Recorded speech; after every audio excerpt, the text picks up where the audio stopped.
یا حسین یا حسین مٹا ہے اور نہ مٹے گا کبھی پیام حسین۔ اعوذ باللہ من الشیطان الرجیم، بسم اللہ الرحمن الرحیم، الحمد للہ رب العالمین،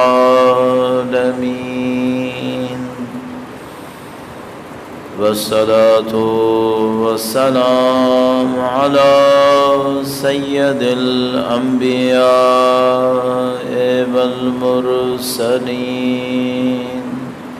حبیب الہ العالمین ابی القاسم محمد،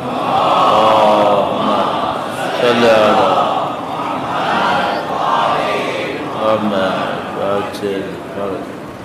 وعلى آلہ الطیبین الطاہرین، سیما بقیت اللہ فی الأراضین۔ قال اللہ تعالی فی کتابہ الکریم، بسم اللہ الرحمن الرحیم، ام حسبت ان اصحاب الکہف والرقیم كانوا من آیاتنا عجبا۔ درود بھیجے گا محمد و آل محمد،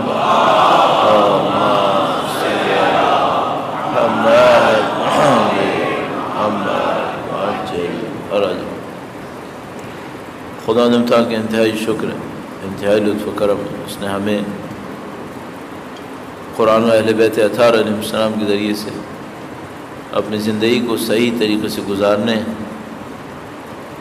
ذمہ داریوں کو انجام دینے، تزکیہ نفس، کمالات نفسانیہ حاصل کرنے، ان تمام امور میں رہنمائی ارشاد فرمائی، دین کے راستے پر چلنے کی سعادت نصیب فرمائی۔ خدا کا انتہائی احسان ہے، اس نے سینکڑوں سال کے فرق کے باوجود سید الشہداء کی محبت نصیب فرمائی، ان کی عزاداری میں شرکت کرنے کی سعادت نصیب فرمائی۔ انشاءاللہ اس دعا کے ساتھ کہ مرتے دموں تک ہمیں ان کے بہترین جانثاروں میں قرار فرمائے، نسلاً بعد نسلاً ہماری نسلوں کو ان کے وفاداروں میں قرار فرمائے، ان کے وارث کے ظہور کا دن دیکھنا نصیب فرمائے، نصرت اور نصرت کی راہ میں شہادت نصیب فرمائے انشاءاللہ۔ تمام دعاؤں کی قبولیت کے لیے، وقت کے امام کے حضور ادائے احترام کی، سید الشہداء کے حضور ادائے احترام، ان کے زوار کی حفاظت کے لیے، تمام مقامات مقدسہ کی تحفظ کے لیے درود بھیجیں محمد و آل محمد، صلی علی محمد و آل محمد وعجل فرجهم۔ پروردگار عالم نے اس دنیا کو امتحان سے تعبیر ارشاد فرمایا، یہ کہ دنیا امتحان ہے، یہ چیز قرآن کریم میں مختلف انداز میں بیان کی گئی ہے، روایات میں، نہج البلاغہ میں، مختلف مواقع پر اہل بیت اطہار علیہ السلام نے اس کو بار بار سمجھانے کی کوشش کی ہے کہ یہاں نہ ٹھہرنا ہے، نہ یہاں رکنا ہے، بلکہ یہاں سے صرف گزر جانا ہے اور کہیں اور جا کے رکنا ہے، تمہاری منزل کہیں اور ہے۔ شاید یہ معاملہ سخت ترین معاملہ انسانوں کے لیے، انسانوں کو دین سمجھنے میں جتنی مشکل اس بات کو سمجھنے میں آتی ہے اور کسی چیز میں اتنی مشکل نہیں آتی۔ یعنی مثلا اگر آپ قرآن کریم ملاحظہ فرمائیں تو جتنا بھی کفار اعتراض کرتے ہیں اللہ کے نبی کے اوپر، دو باتوں کے اوپر متمرکز ہوتے ہیں۔ اس پہ اعتراض بہت کم ہے کہ خدا نے سب کچھ خلق کیا ہے، اسے قبول کر لیتے ہیں۔ خدا متعال کہتا ہے کفار مکہ اسے قبول کر لیتے ہیں کہ خدا خالق ہے۔ دو باتوں پہ اعتراض کرتے ہیں، ایک تو اس پہ اعتراض کرتے ہیں کہ خدا نے ان کے اوپر وحی بھیجی ہے، اس پہ بہت اعتراض کرتے ہیں کہ بھئی تمہارے پر کیوں وحی بھیجی ہے۔ مثلا ان کے اندر ایک نسلی تعصب تھا، ان کے اندر ایک جاہلیت کی عصبیت تھی، اور وہ کہتے تھے کہ بھئی اگر وحی بھیجے گا خدا تو مثال کے طور پر صرف قوم یہود کے اوپر بھیجے گا، کیونکہ پہلے بھی ہمارے درمیان نبی آئے تو تمہارے درمیان نبی نہیں آئے، اس لیے نبی ہمارے پاس آئے گا، تو اگر خدا آخری وحی بھیجے گا تو ہماری قوم پہ بھیجے گا۔ تو قوم کی ایک عصبیت ان کے اندر تھی جس کی وجہ سے انکار کرتے تھے، نبوت کا انکار کر دیتے تھے۔ پھر جب انکار کر دیتے تھے تو معجزات بھی نہیں دیکھتے تھے۔ تو اللہ کے نبی جتنے بھی معجزے لائے یہ بے عقل دعوے کرتے رہتے تھے، اللہ کے رسول کے معجزات کو نہیں دیکھتے تھے۔ دوسری بات جس کے اوپر بہت زیادہ اعتراض کرتے تھے وہ یہ کہ یہ کیسے ہوگا کہ ہم یہاں مریں اور کہیں اور زندہ ہو جائیں، اسے قبول نہیں کرتے تھے۔ تو پلٹ کر بات جو آتی تھی وہ یہ کہ جو زندگی موت کے بعد ہے، ظاہری موت کے بعد، اس زندگی کو قبول نہیں کر پاتے تھے۔ شاید قرآن کریم نے شاید بیان کر سکتے ہیں تقریباً 1/3 1/3 قرآن کریم کا اس معاملے کے اوپر لگایا، یہ باور کرانے کے لیے کہ یہ جگہ ابدی نہیں ہے، یہ جگہ موقت ہے، یہ جگہ دائمی نہیں ہے۔ اور اگر آپ نہج البلاغہ پہ توجہ فرمائیں تو آپ احساس فرمائیں گے کہ شاید کہہ سکتا ہوں، طالب علم ہونے کے ناطے گارنٹی تو نہیں دے سکتا، لیکن مجھے لگتا ہے کہ شاید 60-70% نہج البلاغہ اس بات کے اوپر ہے کہ دنیا کیا ہے، آخرت کیا ہے، دنیا میں کیا کرنا ہے، آخرت کے لیے کیسے تیاری کرنی ہے۔ تو چونکہ ہمارا عنوان اہل آخرت ہے، عقیدہ آخرت اور اہل آخرت، تو ایک خطبے سے چند جملے آپ کی خدمت میں عرض کروں گا جس میں امام نے یہی کہا ہے کہ اہل آخرت بنو۔ درود بھیجے گا محمد و آل محمد۔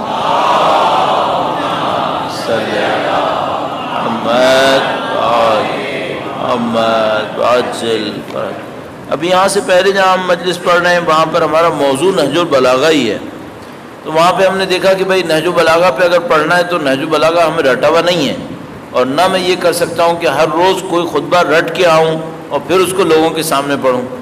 تو پھر میں نے حل یہی سوچا کہ میں نہج البلاغہ ہاتھ میں پکڑ لوں گا، پکڑ کے اس میں سے پڑھ کے لوگوں کو عرض کروں گا اور اس میں سے تشریح کروں گا۔ تو جہاں پہلے ہم پڑھ رہے ہیں وہاں پہ نہج البلاغہ ہر روز ہاتھ میں لے کر اسی طرح کرتے ہیں جیسے بھی آپ کے سامنے کریں گے۔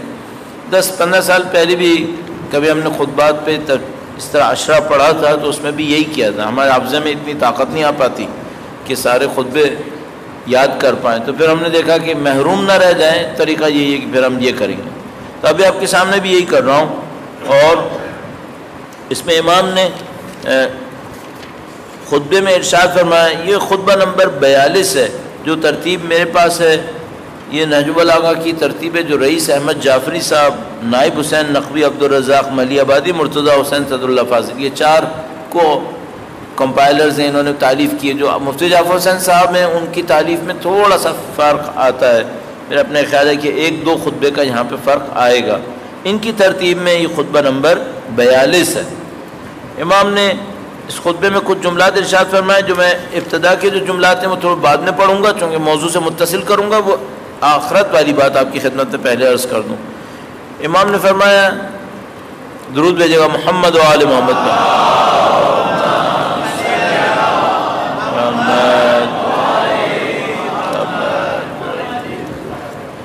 الا وان الاخرة قد اقبلت ولكل منهما بنون فكونوا من ابناء الاخرة ولا تكونوا ابناء الدنيا۔ فرمایا کہ اور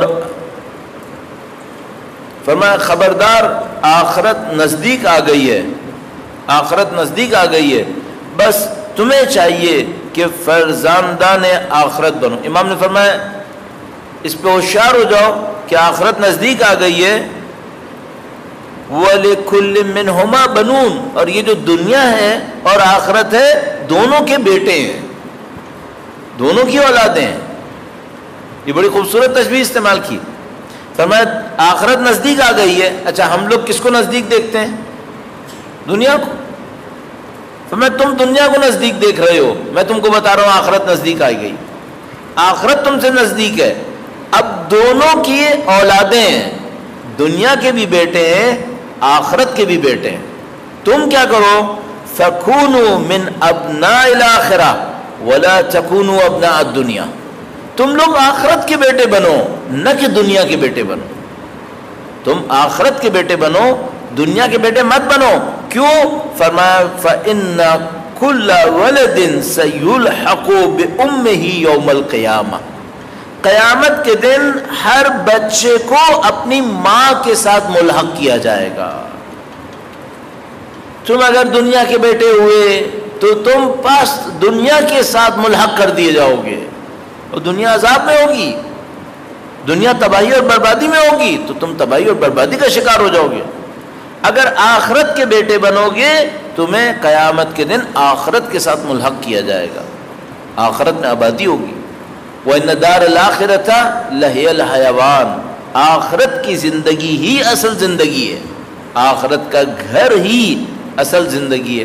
تو فرمایا کہ تم لوگ ابنائے دنیا مت بنو، تم ابنائے آخرت بنو. اچھا اب اس کا مطلب کیا ہوگا؟ دنیا کے بیٹے مت بنو، آخرت کے بیٹے بنو. تو پھر اس کا ایک بہت سادہ سا حل ہے. مثلا اگر میں یہ جج کرنا چاہتا ہوں، فیصلہ کرنا چاہوں میں دنیا کا بیٹا بنا یا آخرت کا بیٹا بنا، تو اپنے آپ سے ایک بات پوچھوں گا، میں نے دنیا زیادہ چاہی یا آخرت زیادہ چاہی؟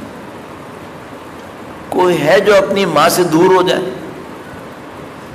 ہر ایک کو فرمایا ہر بیٹے کو اپنی ماں سے ملحق ہونا ہے قیامت کے دن. تم بھی اپنی ماں سے ملحق کر دیے جاؤ گے. اب تم یہ بتاؤ تم کس کے بیٹے ہو؟ میری کوششیں دنیا بسانے کے لیے ہے یا آخرت بسانے کے لیے؟ اگر میری کوششیں زیادہ تر دنیا بسانے کے لیے ہیں، میں ہو جاؤں گا ابنائے دنیا، دنیا کا بیٹا، اور مجھے ملحق کیا جائے گا نعوذ باللہ تعالیٰ دنیا کے ساتھ. لیکن اگر میری کوششیں صبح سے شام زندگی گزارتا ہوں، جس کے لیے سوچتا ہوں، جس کو ہم لوگ کہتے ہیں ہم و غم، دعاؤں میں آتا ہے ربنا لا تجعل الدنیا مبلغ علمنا اکبر ہمنا ولا مبلغ علمنا. خدا ہم دنیا کو ہمارا اصلی ہم و غم قرار نہ دے. ہم دنیا کے لیے صبح کریں، دنیا کے لیے شام کریں، دنیا کے لیے دوستیاں کریں، دنیا کے لیے دشمنی کریں، یہ دنیا ہمارا اصلی ہم و غم نہ بنے، آخرت بنے. امام فرما رہے ہیں کونوا ابناء الآخرہ، آخرت کے بیٹے بنو.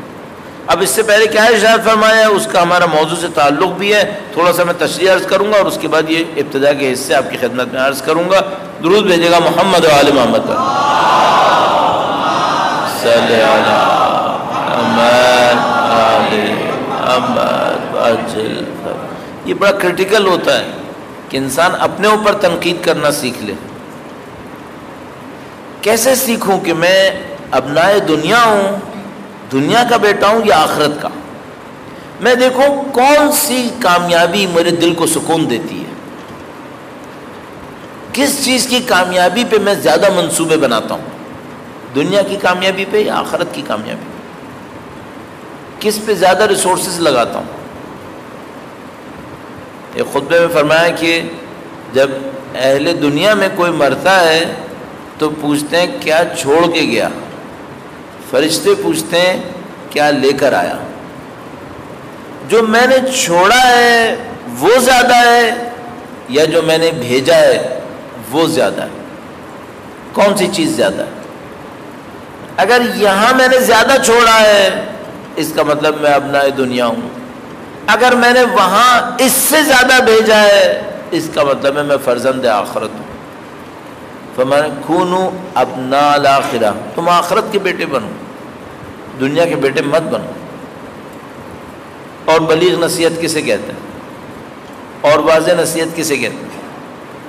مولا امیر المومنین کی ذات پر اس دعا کے ساتھ کہ ہم ان کے پیروکار رہیں، ان کے نقش قدم پر چلیں، ان کی تبعیت فرما برداری میں زندگی گزاریں، اور انشاءاللہ آخرت میں ان کی ہمراہی خدا نصیب فرمائے. درود بھیجے گا محمد و آل محمد.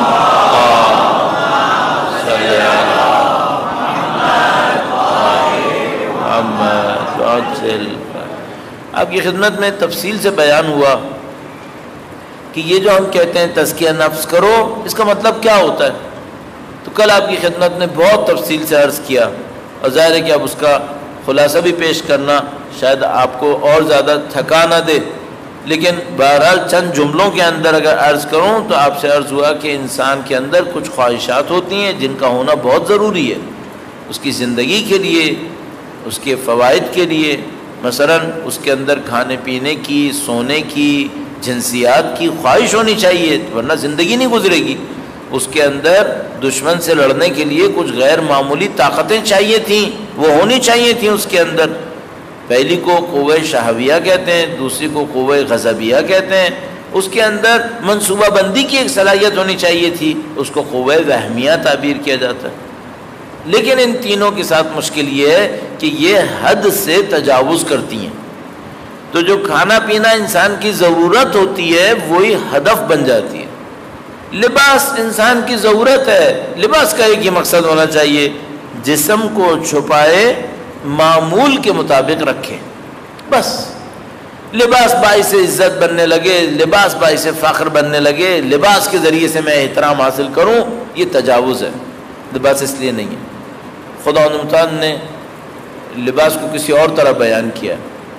تو یہ چیزیں اگر انسان کنٹرول کر لے، کنٹرول کیسے کرے گا؟ عقل سے.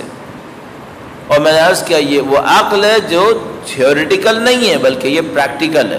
یہ وہ عقل ہے جو میدان میں اترتی ہے، شہوات کو بھی کنٹرول کرتی ہے، غیظ و غضب کو بھی کنٹرول کرتی ہے، اور ہماری ذہن کی نعوذ باللہ غلط مکاریوں، دھوکے بازی، جھوٹ، فریب، غیبت، تہمت، ان سب کو کنٹرول کر لیتی ہے. یہ ہوتی ہے آخری والی کو قوہ وہمیہ کہتے ہیں. اگر کسی انسان کے اندر یہ عقل اپنا کام کرے، اب اس کے پاس علم کا ایک اور دریا کھل جاتا ہے. یہ جو مطلب آپ کی خدمت میں آخری عرض ہوا، کاش مجھے اور آپ کو یہ سمجھ میں آ جائے.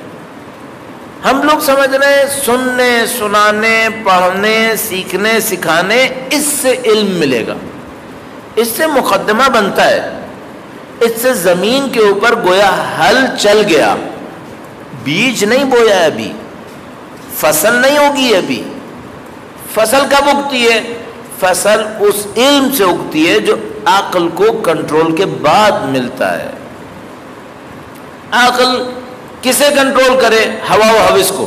کون سی ہوا و ہوس؟ یہی جو قوہ شہویہ ہے، قوہ غضبیہ ہے، قوہ وہمیہ ہے، اس کے اندر ہوا و ہوس ہے.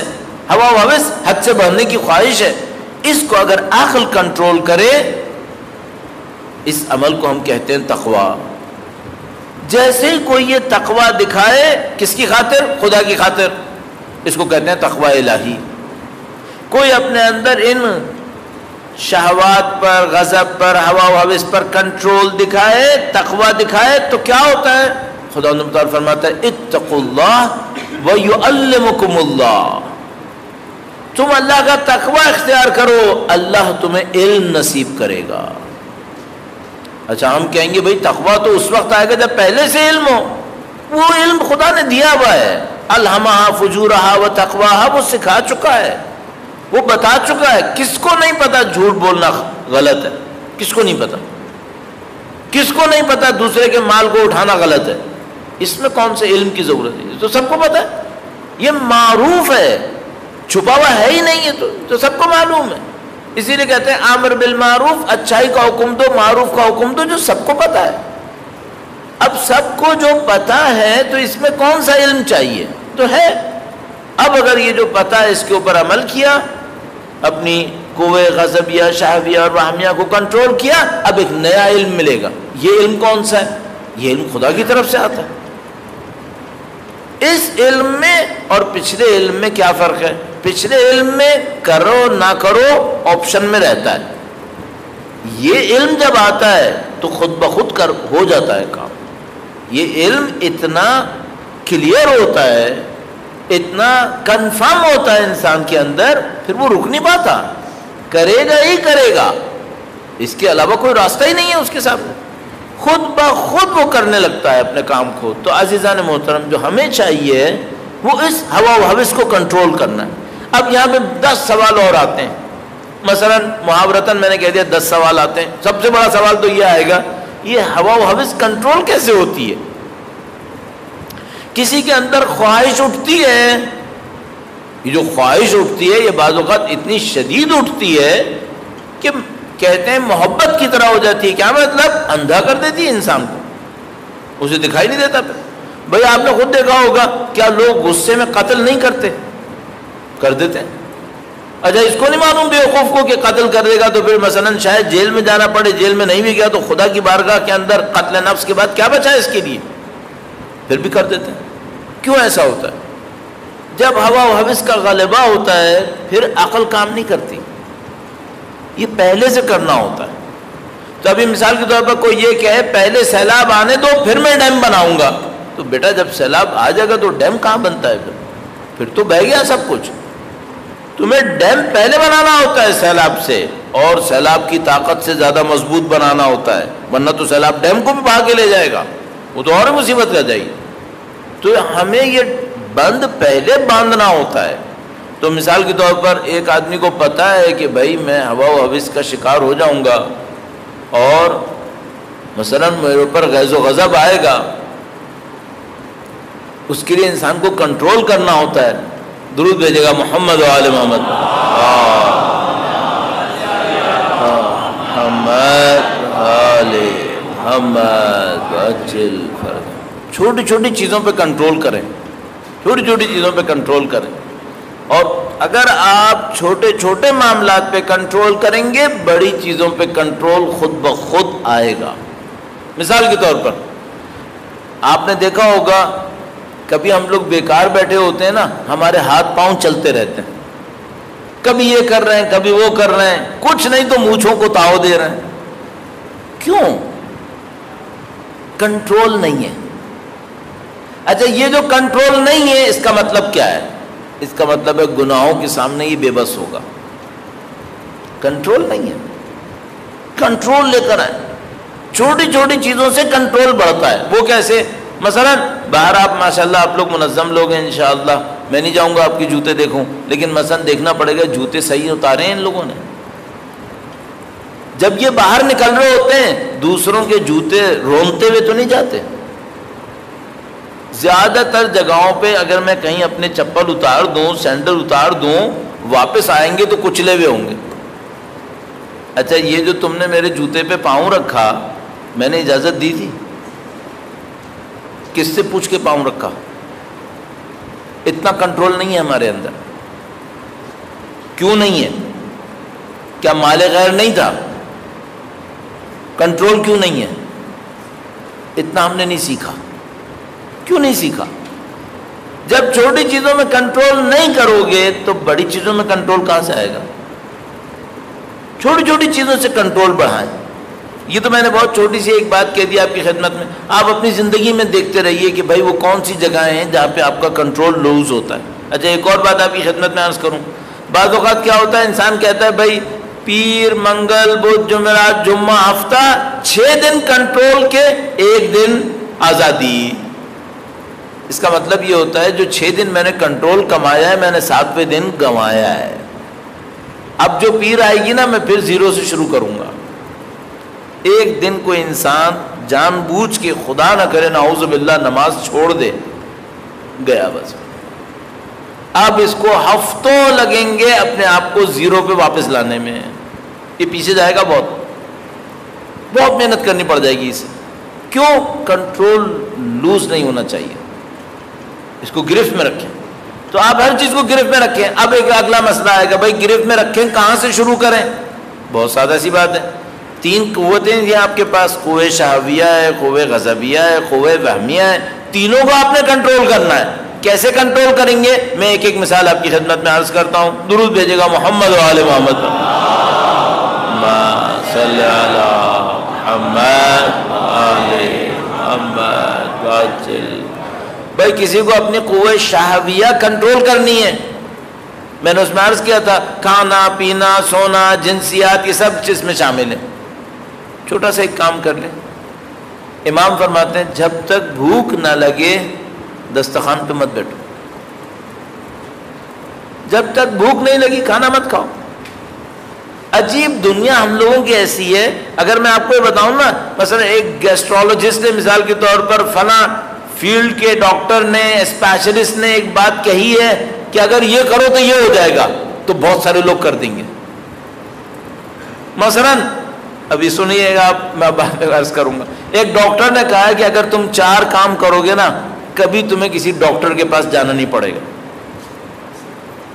ایک ڈاکٹر نے کہا 4 کام کرو کبھی کسی ڈاکٹر کے پاس جانا نہیں پڑے گا. وہ 4 کام کیا ہے؟ پہلی بات, جب تک بھوک نہ لگے کھاؤ نہیں. دوسری بات, جب کھانے لگو تو پیٹ بھرنے سے پہلے کھڑے ہو جاؤ, زیادہ مت کھاؤ.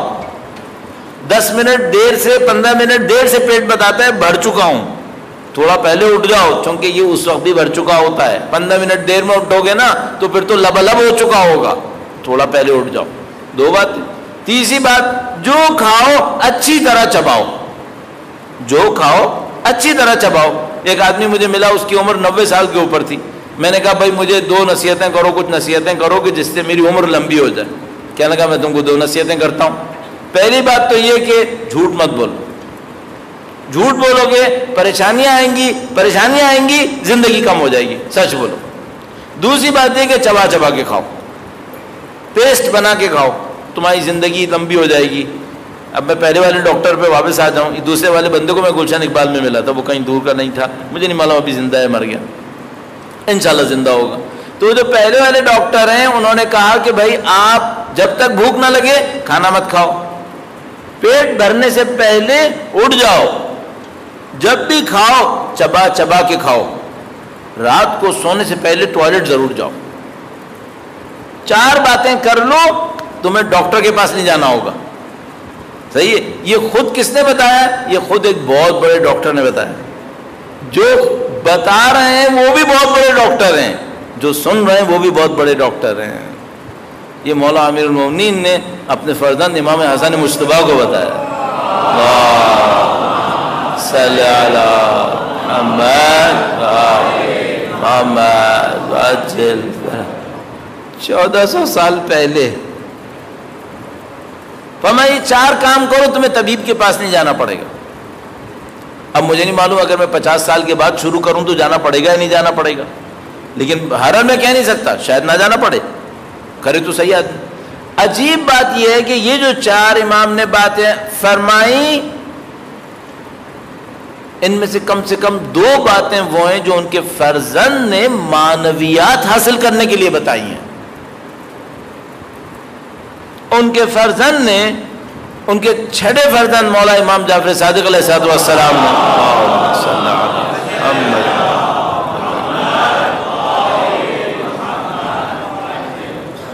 جب بتایا کہ معنویات کیسے حاصل کرو, تزکیہ نفس کیسے کرو, تہذیب نفس کیسے کرو, انہی باتوں کو دہرایا.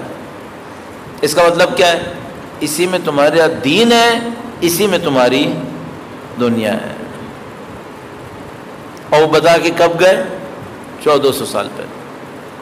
کہا جب تک بھوک نہ لگے مت کھاؤ, معنویات کے لیے. پیٹ بھرنے سے تھوڑا پہلے اٹھ جاؤ, جب بھی کھاؤ بسم اللہ کہو, جب بھی کھاؤ حلال میں سے کھاؤ, شبہ والی چیزوں میں سے ہاتھ مت لگاؤ. تو عزیزان محترم, اگر کوئی یہ کرے تو کیا ہوگا؟ قوہ شہویہ پر کنٹرول کرنے میں پہلی سیڑھی پہ پاؤں رکھ دیا.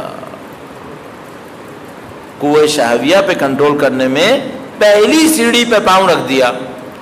اچھا, دوسرا معاملہ تھا اس کا قوہ غضبیہ کا. قوہ غضبیہ میں سب سے خطرناک چیز کیا تھی؟ غصہ. سب سے خطرناک چیز غصہ. آ جائے کوئی ڈیم نہیں ہے, پھر آنے سے پہلے روک لو.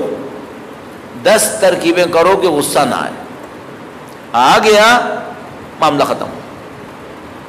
اس طرح سے کر لیں کہ جتنی بھی جگہوں سے غصہ آتا ہے اس کا علاج کریں. ہر جگہ کو بند کریں کہ یہاں سے غصہ آتا ہے اس کو بند کرو. مثال کے طور پر میری مرضی کے کوئی خلاف چیز ہو جاتی ہے مجھے غصہ آتا ہے. کیوں؟ کیا میں مالک کل ہوں کہ جب میری مرضی کے خلاف کوئی چیز ہوئی مجھے غصہ آ گیا؟ کیا میں نے اپنے آپ کو مالک سمجھا ہوا ہے؟ مالک خدا ہے. میں کون ہوں اس بیچ میں؟ فلاں آدمی نے وہ نہیں کیا جو میں چاہتا ہوں. کیا ہر کوئی میرے ارادے پہ ناچے گا؟ کیوں؟ اپنے آپ کو میں اتنا بڑا سمجھتا ہوں؟ جگہ جگہ جا کے دیکھیں کیوں غصہ آتا ہے. آخر اس جگہ کو ٹیپ کرے, اس جگہ کو بند کرے اور کوشش کرے غصہ آنے سے پہلے علاج کر لے. میں نے عرض کیا جیسے ہی غصہ آنے لگے اس سے پہلے ہی جیسے ہی اشارے بھی شروع ہونا کہ نہیں اب غصہ آنے والا ہے, گفتگو کر رہا ہے خاموش ہو جائے. روایتوں میں گفتگو بحث کر رہے ہو خاموش ہو جاؤ, بیٹھے ہوئے ہو کھڑے ہو کے کہیں اور چلے جاؤ. فرمایا پانی پی لو, اللہ کو یاد کرو, وضو کرو, جگہ چینج کر لو, غصے کو آنے سے پہلے روک لو. 2 باتیں ہو گئی. تیسری بات قوہ وہمیہ, مکاری, دغا بازی, فریب, غیبت. اس کا علاج کہاں سے شروع کریں؟ بہت سادہ علاج, چھوٹا سا علاج. جھوٹ مت بولو, بس یہاں سے شروع کرو. ساری برائیوں کی جڑ اس قوہ وہمیہ کے اندر جھوٹ سے آتی ہے. ساری برائیوں کی جڑ جھوٹ سے آتی ہے. جھوٹ مت بولو.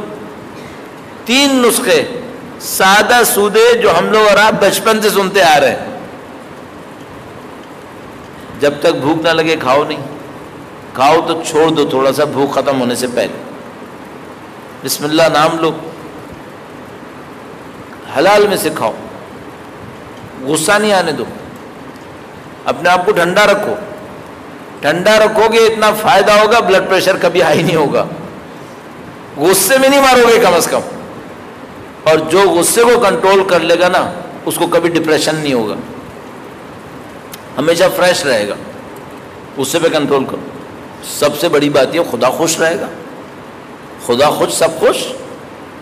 تیسری بات کیا تھی؟ تیسری بات یہ تھی کہ جھوٹ مت بولو. کہیں میں ایک دفعہ دبئی میں تھا تو وہاں میں نے جھوٹ کے اوپر کچھ کہا تو کچھ جوان بیٹھے ہوئے تھے, ان میں سے ایک کہنے لگا کہ مولانا اگر آپ اجازت دیں تو میں آپ سے کچھ عرض کروں. میں نے کہا بولو. کہنے لگا کہ اگر ہم جھوٹ نہیں بولیں گے نا تو یہ ہم سارے لڑکے جو بیٹھے زیادہ تر مارکیٹنگ کے ہیں, تو ہم لوگ تو واپس گئے, پھر ہمارے تو سارے کام ختم ہو جائیں گے یہاں. تو وہاں پہ ایک صاحب بیٹھے تھے, انہوں نے کہا کہ میں بھی کچھ کہوں. میں نے کہا آپ بھی کچھ بولو. اس نے کہا کہ میں اس کو بتا رہا ہوں کہ میں نے سچ بول کر اپنی زندگی میں جتنا کمایا ہے, کنفرم کہہ رہا ہوں کہ جھوٹ بول کے اتنا کما ہی نہیں سکتا تھا. سچ بول کے کمایا. اچھا میں ایک اور بات کہتا ہوں, چلو جھوٹ بول کے کما لیا, خدا سے لڑ کے کام آئے گا؟ تم بل گیٹس کے برابر کما گئے جھوٹ بول کے, خدا کے نظام کو شکست دے لو گے؟ کتنی طاقت لاؤ گے جھوٹ بول کے؟ کتنی دولت لاؤ گے؟ کتنی شہرت لاؤ گے؟ فرعون سے بڑھ جاؤ گے, قارون سے بڑھو گے. وہ جھوٹے شکست دے سکے؟ انہیں کچھ ملا تو ہم کہاں پہنچیں گے؟ سچ پہ کیوں نہیں آتے؟ سچ کی طاقت آزماؤ. دنیا جھوٹ پہ چل چل کے مر رہی ہے, کچل گئی ہے. یہ جو دنیا میں بڑے بڑے چیمپئن نظر آتے ہیں ملک, میں نے پہلے دن آپ کی خدمت میں عرض کیا تھا کہ بھائی اگر اتنی چیمپئن ہیں, ان کی زندگیوں میں خوشی ہے, ان کی زندگی میں سکون ہے, نشے کیوں لیتے ہیں؟ ابھی کل پرسوں اسٹیٹسٹکس آئے جو امریکہ کے صدر نے اس وقت پابندی لگائی, کیا کیا ایمرجنسی نافذ کی. اس میں لکھا ہے ہر روز امریکہ میں تقریباً 140 بندے منشیات سے نہیں مرتے, منشیات کے اوور ڈوز ہونے سے مرتے ہیں. جو ریگولر منشیات لے کے مرتے رہتے ہیں ان کو تو جانے ہی دو. اوور ڈوز ہونے سے, زیادہ اچانک لے لی مر گئے. روزانہ 140. ان کو زندگی میں سکون مل رہا ہے تو یہ کیا کر رہے ہیں؟ اگر کسی کو اپنی فیملی میں سکون مل رہا ہے تو منشیات میں کیوں جا رہا ہے؟ کتنے جا رہے ہیں؟ روزانہ 140 اوور ڈوز ہونے سے مر رہے ہیں. اور ریگولر کتنے مرتے ہیں وہ تو بھول جاؤ پھر تم کیا ہے.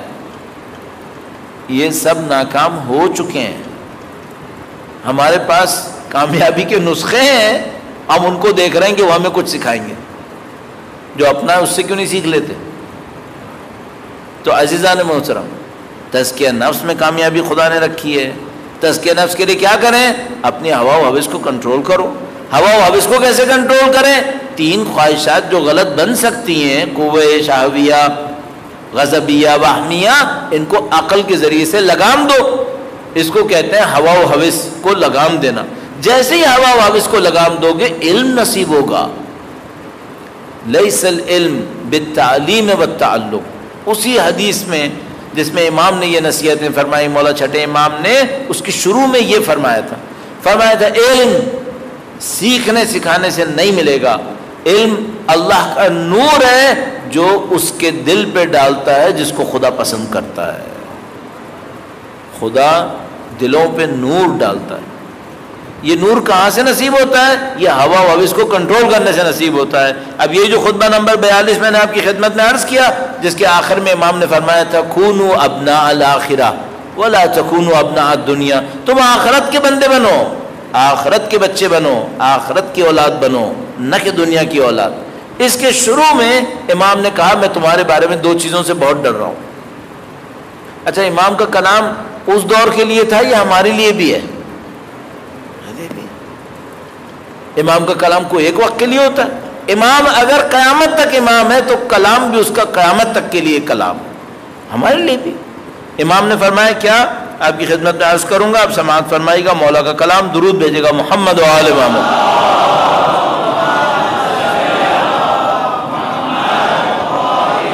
محمد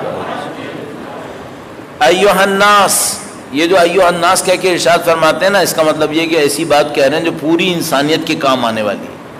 کبھی فرماتے ہیں ایھا المسلمون تو مسلمانوں کے لیے ہوتی ہے، ایھا المؤمنون تو مومنوں کے لیے ہو گئے، ایھا الناس اس کا مطلب یہ اب یہ سب کے کام آئے گی، جو اس پر عمل کرے گا اس کو کامیابی ملے گی۔ ایھا الناس ان اخوف ما اخاف علیکم اثنان، سب سے زیادہ تمہارے بارے میں جس چیز سے میں ڈر رہا ہوں وہ 2 چیزیں۔ لہجہ دیکھیے، آپ انداز دیکھیے، فرمایا سب سے زیادہ جو تمہارے بارے میں ڈر رہا ہوں وہ 2 چیزوں سے ہے، یعنی یہ 2 تمہاری گمراہی کی سبب بن سکتی ہیں۔ اس کے بارے میں ڈر سب سے زیادہ ہے، اس کا خطرہ تمہارے پاس سب سے زیادہ ہے۔ اخوف ما اخاف علیکم اثنان، 2 باتیں کیا ہیں؟ اتباع الہوی وطول الامل، تم ہوا و ہوس کی پیروی کرو گے، آرزوؤں کو، خواہشات کو لمبی لمبی خواہشات میں تبدیل کر لو گے، ہوا و ہوس کی پیروی کرو۔ اس کا مطلب کیا ہے؟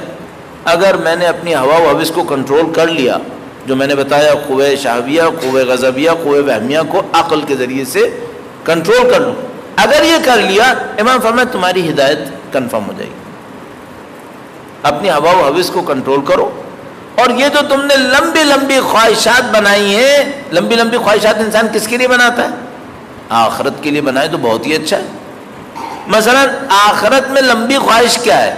ایک خواہش ہے مجھے آخرت میں گھر ملے، ایک کہتا ہے نہیں مجھے آخرت میں محل ملے، دوسرا کہتا ہے نہیں محل ایک نہیں ملے 5000 محل ملے۔ چلو بھائی آخرت میں لمبی لمبی خواہش کر رہا ہے، تو میں کہوں گا عقل مند، پراپرٹی قیمت نہیں رکھتی، لوکیشن کی قیمت ہوتی ہے۔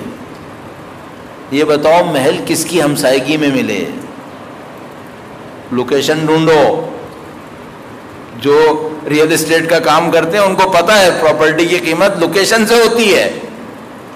آخرت میں محل بنا رہے ہو، یہ پوچھو کس کی ہمسائیگی میں بنے گا؟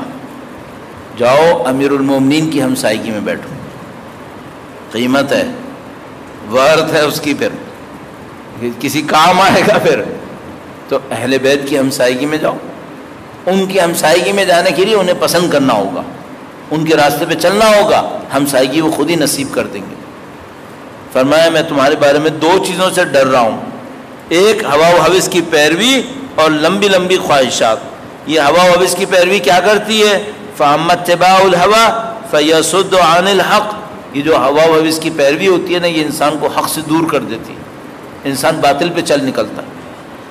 وَأَمَّا طُولُ الْعَمَلِ فَيُنْسِي الْآخِرَةَ، یہ جو خواہشات لمبی لمبی بناتا ہے نا، دنیا میں میرا یہ ہو یہ ہو یہ ہو، ان سب کے نتیجے میں کیا ہوتا ہے؟ آخرت بھول جاتا ہے۔ آخرت بھولتا ہے تو پھر کیا ہو جاتا ہے؟ یہ ہوتا ہے ابناء الدنیا۔ اچھا اس کا حل کیا ہے؟ اس کا حل بہت سادہ ہے۔ ایک اور جگہ روایت میں فرمایا تم کو اگر اپنی ہوا و ہوس پہ کنٹرول کرنا ہے، تمہیں اپنی خواہشات پہ کنٹرول کرنا ہے، ایک سادہ سا کام کرو، وہ کیا؟ اپنی موت کو یاد کرو۔ یہاں پہ رہنے کے لیے نہیں بنے ہو، کہیں اور کے لیے بنے ہو۔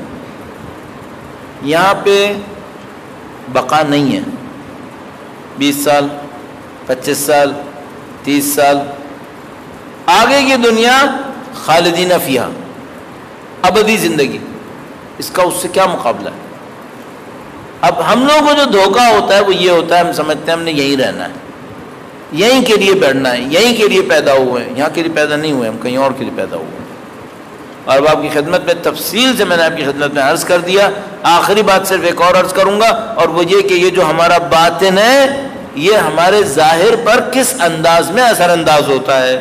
اگر آپ کو یاد ہوگا کل پرسوں میں نے آپ کی خدمت میں عرض کیا تھا کہ کل شاید عرض کیا تھا کہ یہ جو قوات ہوتی ہیں اگر ان کو بے لگام چھوڑ دیا جائے تو یہ برزخ کی شکلیں تبدیل کر دیتی ہیں، برزخ کی شکلیں تبدیل کر دیتی ہیں۔ تو ہم انسانوں کو اپنے عمل کو دیکھنا ہوتا ہے جو ہمارے پاس اسٹور ہوا ہے۔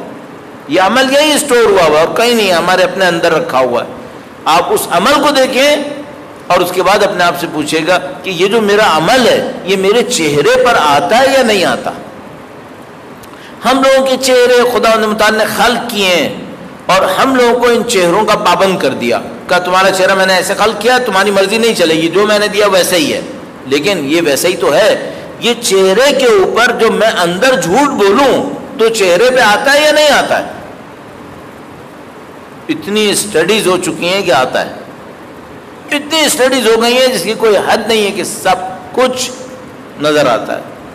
کوئی کہے نا کہ میں چھپانے میں کامیاب ہو جاؤں گا تو یہ سمجھ لو کہ اب لاکھوں انسانوں میں شاید کوئی ایک آدھ ہوگا جو کہیں چھپانے میں کامیاب ہوگا، ورنہ سب چہرے کے اوپر لکھا ہوا ہے، چہروں کے اوپر آ جاتا ہے۔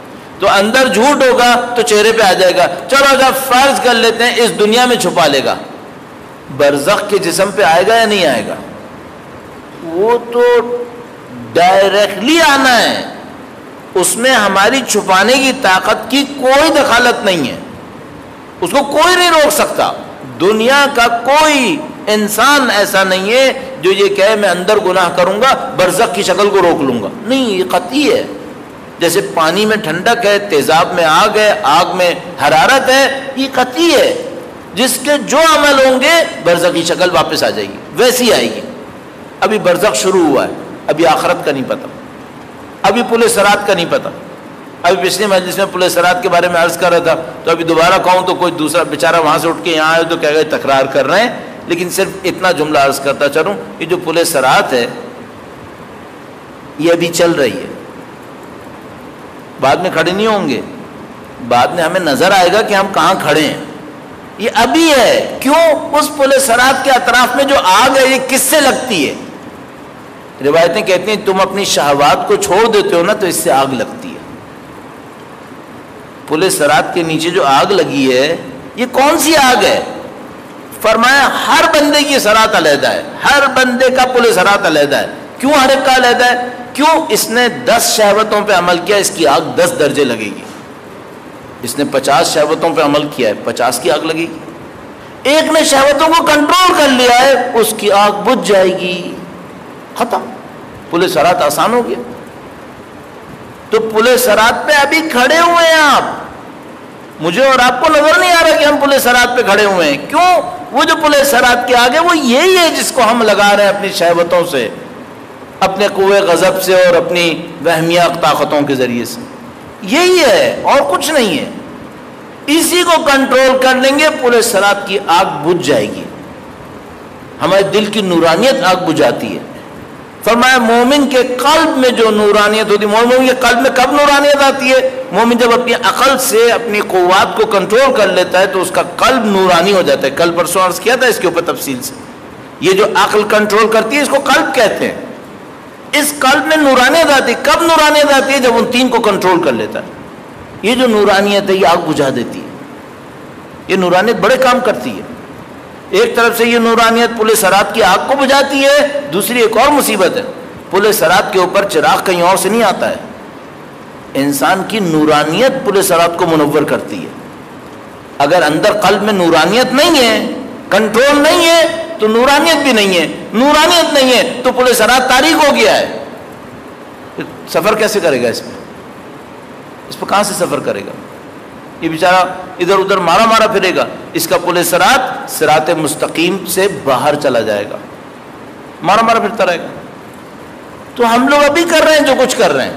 ہم لوگ سمجھ رہے ہیں مریں گے پھر کچھ اور ہوگا. نہیں بھائی، یہی سب کچھ ہو رہا ہے. ابھی مریں گے تو دکھائی دینا شروع ہو جائے گا. ابھی دکھائی نہیں دے رہا ہے. جو دکھائی دے رہا ہے، جن کو دکھائی دے رہا ہے، مولا عامر المومنین کی اولاد طاہرہ وہ ہمیں بتاتی ہے کہ بھائی وہ یہ ہو رہا ہے. تو عزیزان محترم، ہم لوگ امتحان میں ہیں اس وقت. امتحان بعد میں شروع نہیں ہوگا، ہم لوگ ابھی امتحان میں ہیں. یہ ہمارا امتحان ہے. یہ میں یہاں بیٹھا ہوں جو کچھ بول رہا ہوں، یہ امتحان ہے. آپ اور میں جو کچھ ابھی یہاں سے باہر نکل کے کریں گے، یہ ہمارا امتحان. وہ آگ ابھی جلاتے ہیں، ابھی بجھاتے ہیں. یہ ہم کی زندگی ہے. کاش انشاءاللہ پروردگار ہمیں اتنا عقل و شعور دے دے کہ ہم سمجھ بھی سکیں اور انشاءاللہ ان قوات نفسانیہ کو کنٹرول بھی کر سکیں انشاءاللہ تعالی. درود بھیجے گا محمد و آل محمد. صلی اللہ محمد و آل محمد عجل. بلا شک و شبہ ان آخرت کے مراحل کو ہم اہل بیت کی نصرت کے بغیر نہیں گزار سکتے. ان کی نصرت پہ امید ہے.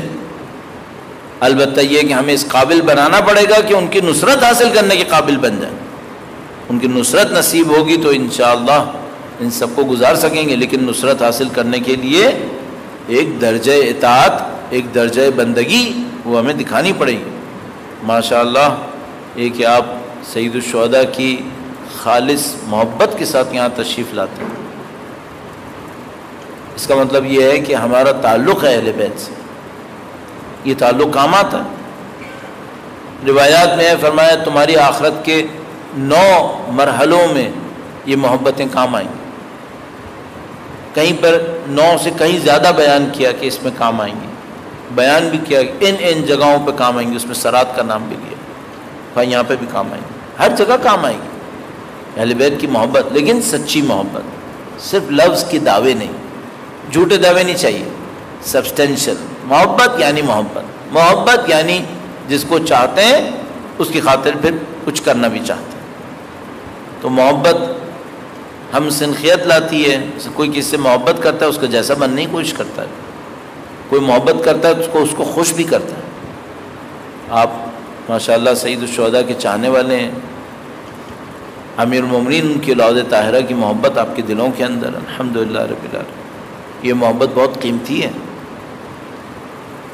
کوئی بلا وجہ تو کسی کے لیے نہیں روتا ہے. اتنے لوگ مرتے ہیں دنیا کے اندر، کون روتا ہے؟ اور اگر خاص کر مرے ہوئے بھی سینکڑوں سال ہو گئے ہوں، کوئی اپنے باپ دادا کے لیے نہیں روتا. اگر سالوں گزر جاتے اپنے دادا کے لیے نہیں روتا. کون رو رہا ہے؟ لیکن آج بھی دنیا میں ابھی 40 آئے گا، آپ دیکھ لینا، ذرا دیکھنا دنیا میں کہاں سے یا حسین کی آوازیں آ رہی ہوں. کوئی دنیا یا حسین کر رہی ہو. مقابلہ نہیں ہے اصلا. لوگ خوشیاں منانے پہ جمع ہوتے ہیں. غم منانے کے لیے کون جمع ہوتا ہے؟ غم منانے کون جمع ہوتا ہے؟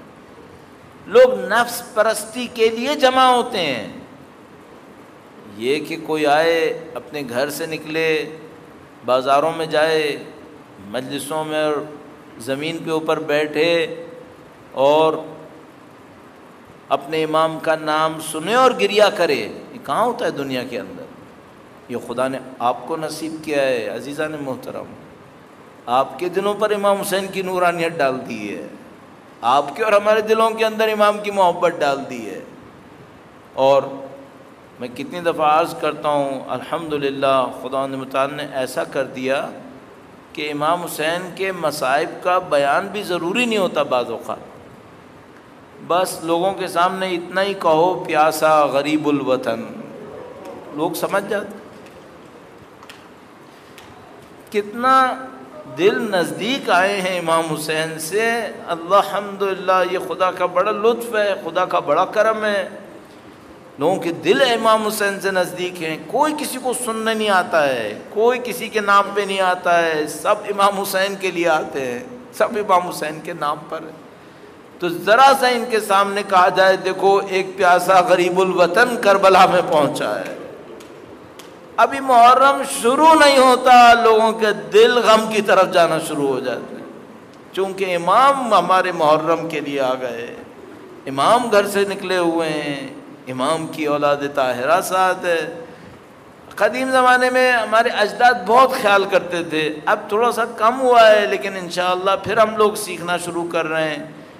عاشور چہلم کے دن اپنے چھوٹے بچوں کو پیار نہیں کرتے تھے, لوگ پیار نہیں کرتے تھے, خاص کر عاشور کے دن بچوں کو پیار نہیں کرتے تھے. شاید کوئی کر لے برا نہیں ہے, لیکن وہ سید الشہداء کے یتیم بچوں کے احترام میں نہیں کرتے تھے.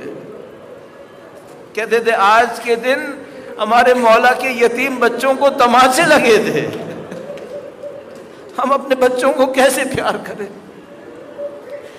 لوگ پانی نہیں پیتے تھے عاشور کے دن, ظاہر ہے ابھی بھی فاقہ کرتے ہیں کہ بھائی کیسے پانی بھی, ہمارا مولا پیاسا ہے.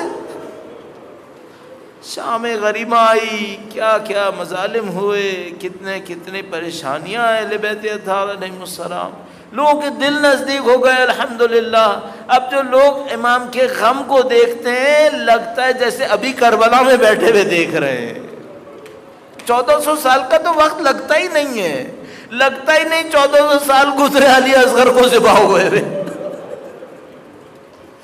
لگتا ہے جیسے ابھی کربلا کا میدان کچھ دیر پہلے کہیں ہوا ہے. اور ایسو بعض جملے تو انسان کہہ دے اور گزر جائے, لیکن بعض جملے ایسے ہیں کہنا بھی بہت سخت ہے. مثلا دیکھیے میں نے ابھی آپ کی خدمت میں عرض کیا علی اصغر ذبح ہوئے, جملہ سخت ہے, لیکن اگر مجھے کہنا پڑے بی بی زینب سے چادر چلی گئی, اوہ یہ بہت ہی زیادہ سخت ہوتا ہے پھر. لیکن ایسو معاملہ صرف چادر پہ نہیں تھا, صرف چادر پہ نہیں تھا, چادر پہ بھی تھا اور بچیوں کو تماشے بھی لگے تھے. یہ بہت سخت ہوئی بات, لیکن ایسو معاملہ اس پہ بھی ختم نہیں ہوا. اب اگر میں آپ کی خدمت میں چند جملے اور عرض کروں, باتوں کا یقین مانے مجھے لگتا ہے میں امام زمانہ سے شرمندگی ہو رہی ہے ہمیں کہ ہم کیسے امام کے سامنے ان کے اجداد کے ان مصائب کا عرض کرتے ہیں بعض اوقات, لیکن سمجھ میں نہیں آتا. مثلا کیسے بتائیں بی بی زینب کو شمر نے تازیانے مارے ہیں, کہا شمر لعین, کہا بنت علی, کس مرحلے کی باتیں ہیں. سید الشہداء کی لاشوں کو پامال کیا مصیبت ہے. بی بی زینب کبریٰ سلام اللہ علیہا بازاروں میں جائے, درباروں میں جائے, چادر کی التجا کرے اور کوڑے اور تازیانے کھائیں. اللہ اکبر. اور اگر اس میں ایک جملہ بس اور اضافہ کر دوں, دیکھو ابھی میں کہنا بھی چاہ رہا ہوں نا, مجھے سخت لگتا ہے, کتنا عجیب لگتا ہے, بنت رسول اللہ تازیانے. اب ذرا سوچنا سید سجاد دیکھ رہے تھے, مولا سید سجاد دیکھ رہے تھے کہ یہ کیا ظلم ہو رہے ہیں. کبھی اپنی قبر پہ تازیانہ کھا لیتے تھے کہ یہ لعین مجھے مارے, بچوں کو نہ مارے. الا لعنت اللہ علی القوم الظالمین وسیعلم الذین ظلموا ای منقلب ینقلبون. ماتم حسین.